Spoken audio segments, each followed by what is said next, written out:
Voice of Indonesia. Dari Indonesia untuk dunia. Voice of Indonesia dari Indonesia untuk dunia. Pendengar, terima kasih ya masih terus mendengarkan siaran kami Voice of Indonesia dari Indonesia untuk dunia melalui live streaming di www.voinews.id dan juga aplikasi RRI Digital. Ya pendengar, saat ini Anda sedang mendengarkan program Halo Diaspora kerjasama Voice of Indonesia dan juga IDN Global.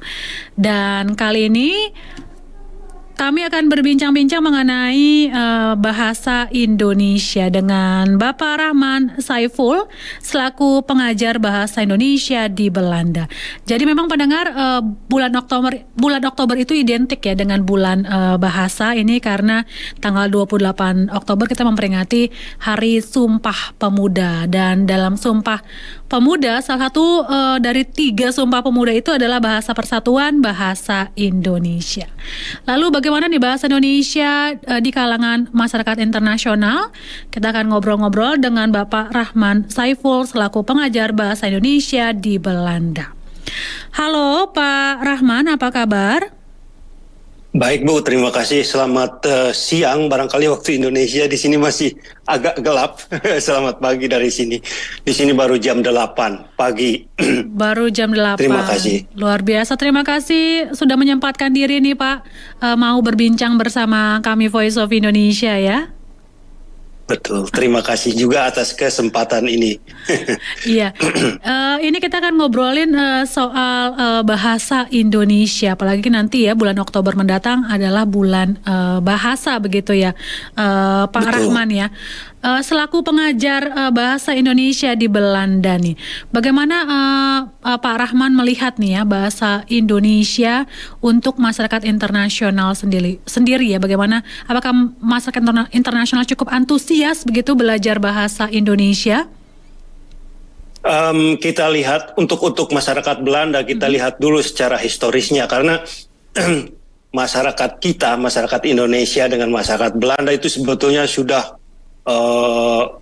sudah boleh dikatakan sudah bersatu mungkin 350 tahunan, dan masih di Belanda itu masih banyak juga orang-orang Indo dalam arti yang campuran itu ya, Belanda Indonesia, atau orang-orang Belanda yang lahir dan besar di Indonesia, dan ketertarikan mereka akan bahasa Indonesia juga masih besar. Sementara ini saya juga bekerja sama dengan KBRI juga menyelenggarakan itu. Niatnya juga masih banyak. Saya kira begitu ekonomi Indonesia semakin maju, ketertarikan orang-orang asing akan bahasa Indonesia akan semakin besar. Oke. Karena memang prediksi kita nanti 5 besar ekonomi dunia begitu Pak ya, ini juga mendorong masyarakat asing tertarik untuk belajar bahasa Indonesia ya. Betul. Lalu untuk masyarakat Belanda sendiri, apa sih sebenarnya kesulitan mereka? Ini kita generalisir saja ya untuk masyarakat Belanda gitu. Ada nggak sih kesulitan masyarakat asing untuk belajar bahasa Indonesia sendiri Pak? Ada 2, jarak bahasa antara Belanda dan Indonesia itu besar sekali. Dalam arti bahasa Indonesia punya keluarga bahasa yang lain dengan bahasa Belanda. Itu satu. Keduanya, di Belanda sendiri tidak begitu banyak buku ajar yang mencoba menolong orang untuk belajar bahasa Indonesia.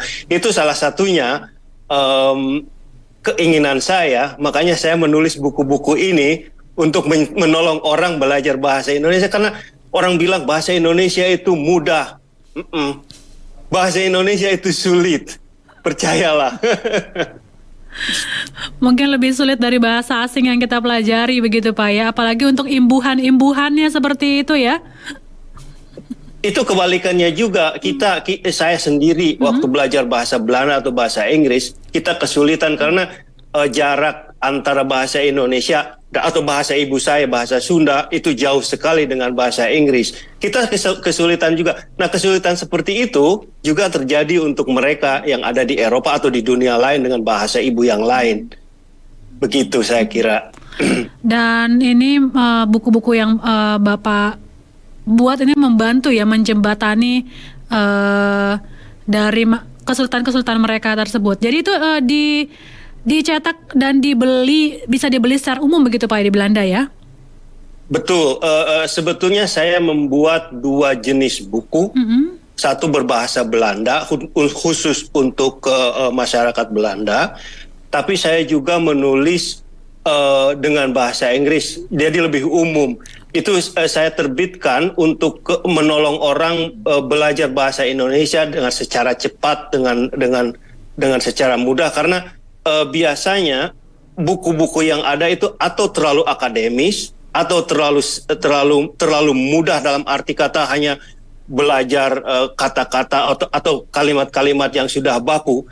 Dalam buku saya mencoba membawa orang mempelajari bahasa Indonesia secara gramatika sehingga orang bisa dengan mudah membuat kalimat-kalimat baru. Begitu. Oke, itu luar biasa sekali. Dan ini udah Terima kasih. dua cetakan begitu Pak Rahman ya? Sebetulnya buku saya yang lama itu sudah cetakan ketiga. Oke. Dan buku-buku yang berbahasa Inggris saya terbitkan lewat Amazon sehingga bisa orang-orang di seluruh dunia bisa beli buku tersebut, bisa menggunakan buku tersebut secara mudah. Karena misalnya kalau Anda tinggal di Australia, tidak perlu membeli buku dari Eropa, dari Amazon Australia misalnya, seperti itu. Dan saya kira buku-buku ini akan sangat membantu, terutama buat keluarga-keluarga diaspora yang ingin belajar bahasa Indonesia. Itu akan memudahkan mereka, saya kira. Saya harap paling tidak. Ini Bapak kan juga mengajar bahasa Indonesia di Belanda nih. Ada pengalaman menarik nggak sih ketika mengajar, baik itu masyarakat Belanda atau mungkin masyarakat asing di Belanda ketika mereka belajar bahasa Indonesia? Ada pengalaman-pengalaman lucu mungkin atau pengalaman-pengalaman menarik yang bisa di-share gitu ke para pendengar kami, Pak? Boleh saya share dari ini gambar. Saya punya foto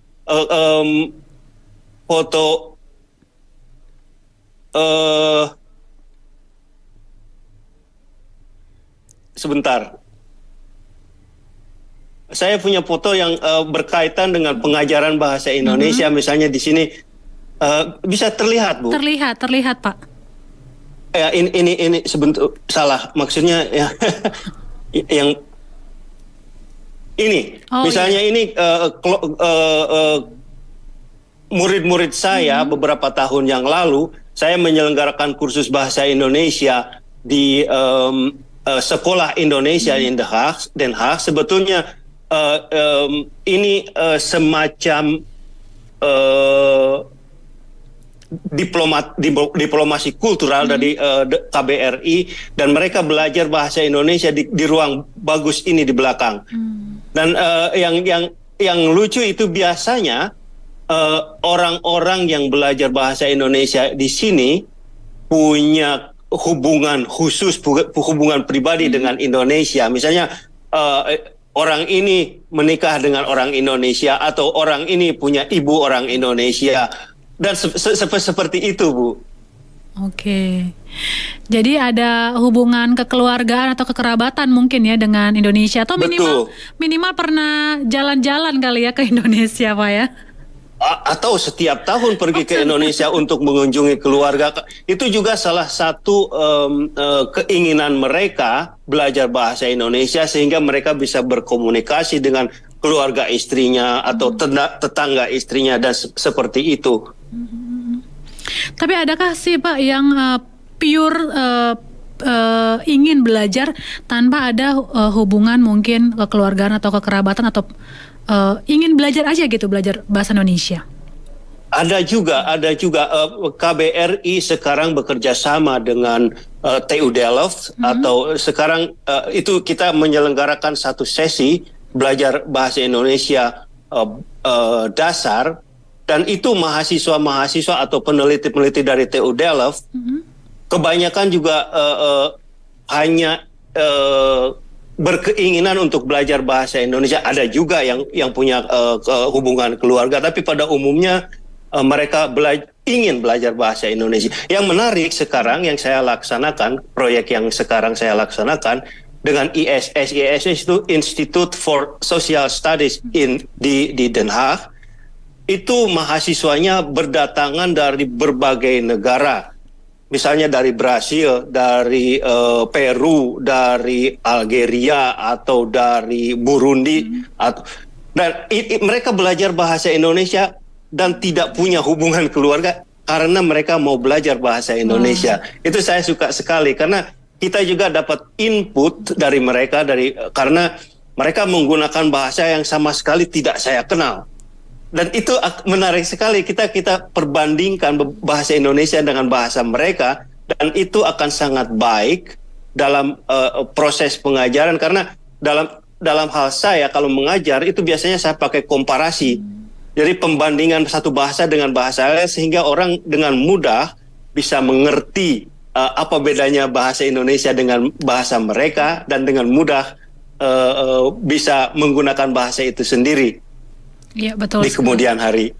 Apalagi kalau punya kemiripan ya. Dan kan bahasa Indonesia juga ada banyak yang diserap gitu ya, mengambil bahasa Belanda.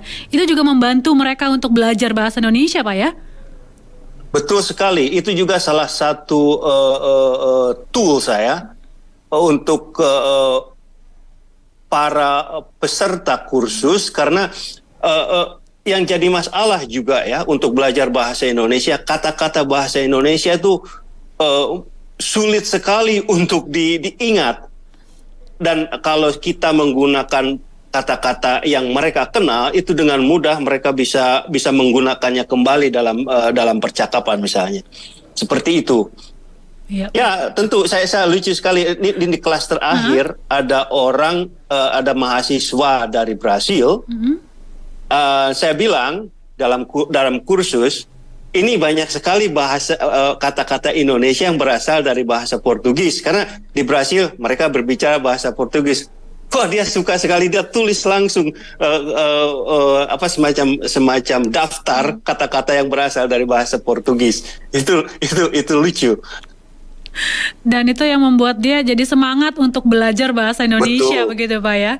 Karena ada betul sekali. Merasa ada kedekatan begitu ya antara bahasa dia dengan bahasa Indonesia. Ya, betul. Dan menariknya memang ketika kita belajar bahasa Indonesia, ketika orang asing belajar bahasa Indonesia, itu menjadi pintu mereka untuk mengenal Indonesia lebih dekat lagi begitu Pak ya. Awalnya mungkin belajar bahasa, lama-lama nanti mungkin belajar gamelan, belajar wayang, belajar yang lainnya Pak ya. Betul sekali. Dan yang lucu sekali biasanya mereka akan selalu suka makanan Indonesia. Oh iya. Kemarin malam itu kursus di ISS, para organisator kita membawa makanan Indonesia. Oh, mereka suka sekali. Saya belum pernah makan seenak begini katanya. Itu apa tuh kulinernya Pak yang sampai bilang baru sekali ini makan seenak ini tuh apa yang mereka coba? Mereka cuma makan satu risoles saja. Satu risoles. Baru risoles. Itu luar biasa sekali. Itu semacam diplomasi kuliner. Betul. Dan diplomasi bahasa. Apalagi kalau mereka coba kuliner yang lainnya, ya Pak ya, bakalan betul sekali. Dalam kursus biasanya saya juga punya semacam modul yang kata-kata yang berkaitan dengan makanan Indonesia, karena itu untuk mereka yang belajar bahasa asing. Biasanya makanan salah satu subjek yang penting sekali, dan itu akan sangat menarik karena misalkan kalau mereka setelah belajar bahasa Indonesia beberapa sesi dan mereka pergi ke Indonesia, itu mereka punya pengenalan sistem kuliner kita, itu akan menarik sekali untuk mereka. Dan kalau sudah belajar bahasanya, dan mereka juga akan tertarik untuk mencobanya begitu Pak ya. Ini gimana rasanya nasi goreng mungkin, atau gado-gado seperti apa? betul. Itu dia. Tapi di Belanda sendiri kan memang cukup mudah begitu Pak ya untuk menemukan kuliner Indonesia sendiri ya. Jadi mereka bisa langsung cari ya. Di Indonesia, di Belanda itu banyak sekali restoran-restoran Indonesia. Kemudian kita bisa beli apapun yang ada hubungannya dengan kuliner Indonesia, demikian. Oke. Ya mohon maaf nih Pak Rahman untuk gambarnya mungkin kalau ada yang ingin tampilkan lagi atau enggak bisa beralih ke kamera Pak Rahman sendiri? Betul. Ini mungkin saya perlu berikan info bahasa kita pun EPM misalnya orang-orang dari seluruh dunia bisa kontak saya untuk berdiskusi tentang bahasa. Saya turunkan kembali ini. Iya. Bagaimana caranya? Mungkin di close ya ini sharing. Maaf. Kadang-kadang gimana ya? Sebentar.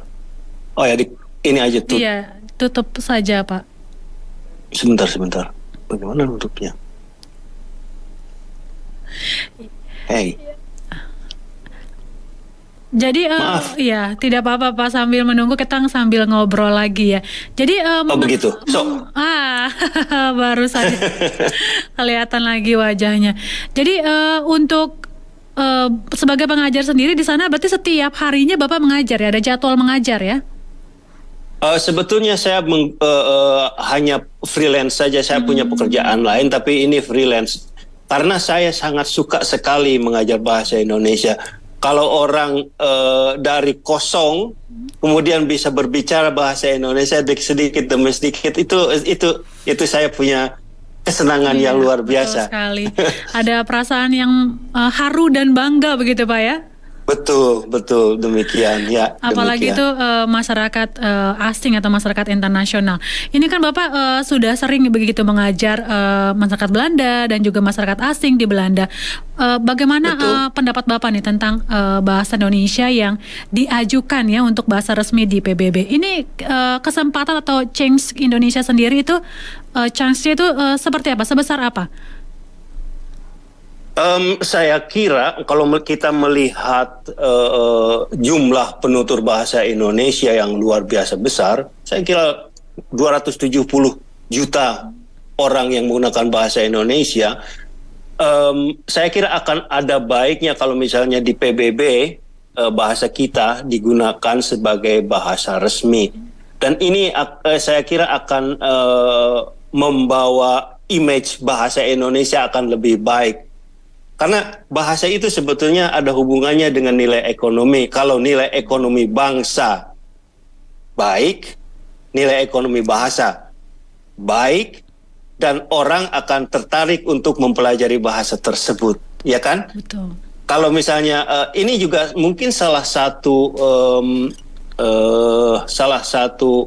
cara untuk lebih mempopulerkan bahasa Indonesia. Kalau misalnya bahasa Indonesia memang diterima oleh PBB, dan maka semua orang akan kenal bahasa Indonesia. Saya kira akan ada efek sampingan yang lebih baik untuk bahasa Indonesia kita. Dan bahasa Indonesia akan bisa dijual di dunia. Orang-orang yang akan bisa mengajar bahasa Indonesia, orang-orang guru-guru bahasa Indonesia akan bisa hidup dari bahasa Indonesia. Karena kalau misalnya kita bandingkan dengan bahasa Inggris itu kan bahasa dunia. Orang-orang mau belajar bahasa Inggris. Mereka bayar dengan uang mereka untuk belajar bahasa Inggris. Kalau bahasa Indonesia mendekati seperti bahasa Inggris, itu akan lebih baik juga untuk ekonomi kita. Saya kira demikian. Oke. Jadi entah ekonomi kita duluan yang baik atau bahasa kita duluan yang baik, itu timbal balik begitu Pak ya? Timbal balik ya, seperti halnya cerita mana yang lebih duluan, ayam atau telur. Iya kan? Betul, tapi saya kira ini upaya yang baik dari pemerintah untuk lebih membawa bahasa Indonesia ke jenjang dunia.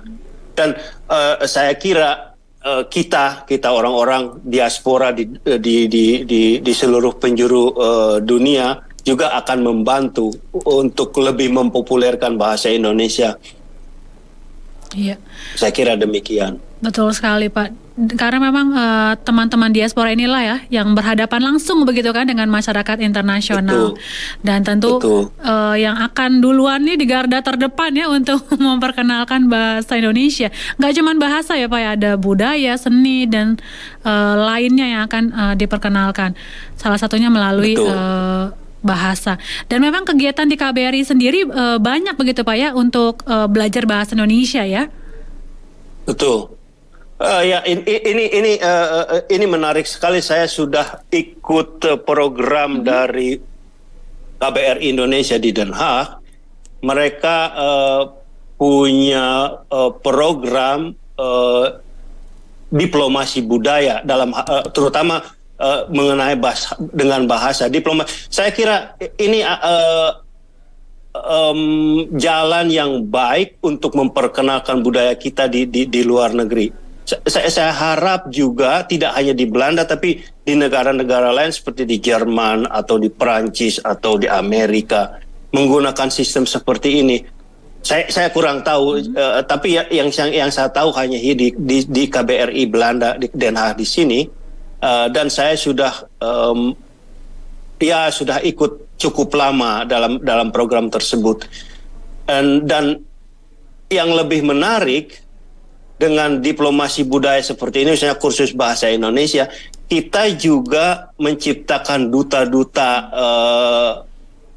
duta-duta diplomasi kita di masyarakat itu sendiri. Orang yang sudah belajar bahasa Indonesia kemudian bercerita kembali kepada keluarganya, kembali kepada temannya dan seperti itu. Saya kira ini cukup bagus. Dan ini cara yang baik begitu ya untuk memperkenalkan Indonesia dari people to people ya Pak. Betul. Itu bagus sekali. Dan ini dan ya silakan. Silakan Pak. Saya lupa lagi. Saya juga jadi lupa ya. Tadi mau ngomong apa? Jadi itu untuk KBRI, jadi ada program diplomasi budaya dan juga bahasa, dan itu terbuka untuk masyarakat Belanda dan gratis ya Pak ya? Iya betul. KBRI Den Haag khususnya atas pendidikan dan kebudayaan itu menyediakan biaya, katakanlah menyubsidi kursus bahasa Indonesia hanya dasar saja, karena kelanjutannya itu mereka harus bayar sendiri. Ini mereka laksanakan paling tidak 1 tahun sekali, biasanya di sekolah Indonesia di Wassenaar. Tapi tidak hanya itu, Adikbud yang sekarang malah melebarkan sayapnya mendekati universitas terkemuka, memberi pelayanan pelatihan bahasa Indonesia dasar secara cuma-cuma. Seperti saya katakan tadi, di Delft sudah kita lakukan, itu cukup banyak peminatnya, dan yang saya lakukan sekarang di Institute for Social Studies di The Hague itu juga lumayan. Ini malah pesertanya dari berbagai penjuru dunia yang tidak pernah saya dengar sebelumnya. Berarti bahasa pengantar tetap bahasa Belanda Pak ya? Atau bahasa Inggris? Tidak, bahasa Inggris. Okay. Karena kelompok ini kelompok internasional. Ini ada 2. Kalau saya lakukan kursus bahasa Indonesia di sekolah Indonesia, biasanya pesertanya itu dari Belanda. Saya menggunakan bahasa pengantar bahasa Belanda. Tapi di Delft misalnya, itu juga kan pesertanya juga dari berbagai penjuru dunia. Biasanya pakai bahasa Inggris. Dan sekarang juga yang di ISS saya juga pakai bahasa Inggris, bahasa pengantarnya. Dan ini luar biasa sekali karena antusiasme masyarakatnya itu begitu besar untuk belajar bahasa Indonesia nih Pak ya. Betul. Betul, luar biasa. Ya, lalu Pak Rahman, apa nih harapan Bapak untuk bahasa Indonesia sendiri di tahun-tahun mendatang ya? Kita sih berharapnya sebelum ke PBB ini ditetapkan sebagai bahasa resmi PBB, minimal di lingkup ASEAN dulu kali Pak ya? Betul. Apakah saya kurang tahu apakah ASEAN sekarang sudah melihat bahasa Indonesia sebagai bahasa resmi pengantar? Saya kira saya kurang tahu. Belum ditetapkan secara resmi, ya belum. Belum ditetapkan. Ya, itu juga satu langkah yang baik. Cuman yang jadi masalah saya melihat bahasa Indonesia sekarang, nampaknya para pemuda Indonesia kurang begitu memperhatikan bahasa Indonesia itu sendiri. Saya kadang-kadang bingung kalau saya mengajar bahasa Indonesia, saya mengajarkan bahasa Indonesia standar, formal. Kemudian mereka mendengar orang Indonesia, pemuda Indonesia berbicara quote-unquote aneh. Kebanyakan pakai bahasa Betawi. Iya. Ini jadi masalah juga untuk saya sebagai pengajar, karena loh, itu saya bilang, saya dialek. Kita harus berbicara bahasa Indonesia standar. Kita harus mencoba untuk menerapkan itu, karena kalau misalnya kita belajar dialek, orang yang lain tidak akan mengerti. Maka itu ini salah satu kekhawatiran saya. Ya betul, karena memang kita tuh di Indonesia kan banyak beragam suku bangsa ya, dengan membawa dialek mereka masing-masing. Kalau untuk orang luar mungkin akan kaget ya ketika datang ke Jakarta atau ke Indonesia, kok apa yang mereka pelajari nggak sama begitu dengan apa yang terjadi di lapangan. Itu tidak masalah. Itu tidak masalah. Saya selalu itu tidak masalah. Saya selalu ajarkan pada para peserta kursus di tempat saya bahwa bahasa Indonesia pada prinsipnya bahasa kedua bagi orang Indonesia. Mungkin hanya 20% dari penduduk Indonesia yang berbahasa ibu bahasa Indonesia, katakan demikian. Dan mereka juga belajar untuk membedakan itu. Yang jadi masalah untuk saya justru bila orang Indonesia berbahasa Indonesia, itu bahasa Indonesia buruk sekali. Terlalu banyak menggunakan kata-kata dari bahasa Jakarta atau misalnya juga dimasukin. Itu bukan bahasa Indonesia. Itu tidak ada dalam bahasa Indonesia. Dimasukkan. Misalnya sebagai contoh saja. Aduh, lucu ya. Begitu, jadi masalah juga.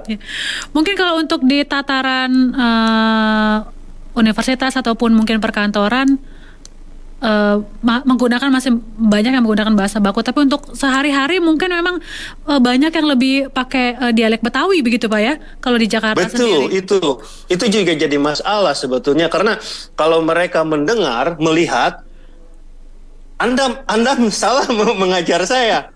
Loh, ini yang salah saya atau input yang masuk. Saya itu jadi bingung juga. Tapi ya memang begitulah, bahasa itu selalu hidup. Ya, betul. Tapi kita orang muda, saya sudah tua, harus mencoba sebaik-baiknya menjunjung bahasa persatuan. Dari poin ketiga dari Sumpah Pemuda, menjunjung bahasa persatuan. Berarti menjunjung itu menghormati. Ya, dijunjunglah, menghormati. Nggak seenak-enaknya sendiri ya berbicara, masukin semua, mencampur adukan. Itulah jadi masalah. Itu masalah juga. Cuman tidak terlalu besar. Cuman untuk mereka yang mengajar bahasa Indonesia di luar negeri itu akan kesulitan. Dan untuk orang lain belajar juga jadi kesulitan begitu Pak ya? Betul, 2 kali sulit. Sebetulnya kalau kita belajar bahasa standar itu akan lebih mudah dan bisa dipakai dengan cepat. Tapi kalau kita mendengar input yang lain, orang jadi mikir 2 kali. Itu membuat orang jadi bingung. Iya, betul sekali. Dan memang poinnya yang paling penting tadi seperti yang Pak Rahman sampaikan adalah poin ketiga ya, menjunjung bahasa persatuan, bahasa Indonesia kemanapun kita berada. Harus bangga begitu Pak ya menggunakan bahasa Indonesia. Demikian. Tapi saya ada satu pertanyaan juga.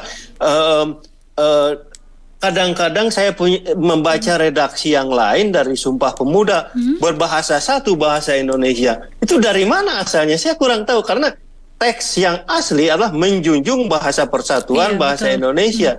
Tapi yang sering kita dengar berbahasa satu bahasa Indonesia. Loh, kita punya banyak bahasa kok. Itu bukannya bangsa ya, berbangsa yang satu, bangsa Indonesia setahu saya. Juga, tapi ketiga juga berbahasa satu bahasa Indonesia. Loh, saya tidak tahu dari mana asal usulnya. Itu menarik juga untuk dicari. Kalau saya tahunya memang yang bahasa persatuan bahasa Indonesia ya, itu betul. Itu yang asli. Yang asli itu.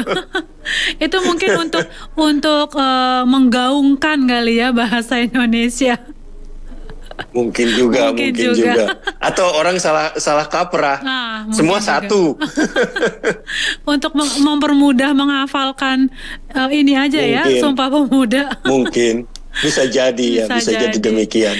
Ya, Pak Rahman Saiful, menarik sekali berbincang-bincang dengan Bapak nih, banyak sekali ya informasi dan input yang kami terima, terutama juga untuk para pendengar kami. Terima kasih.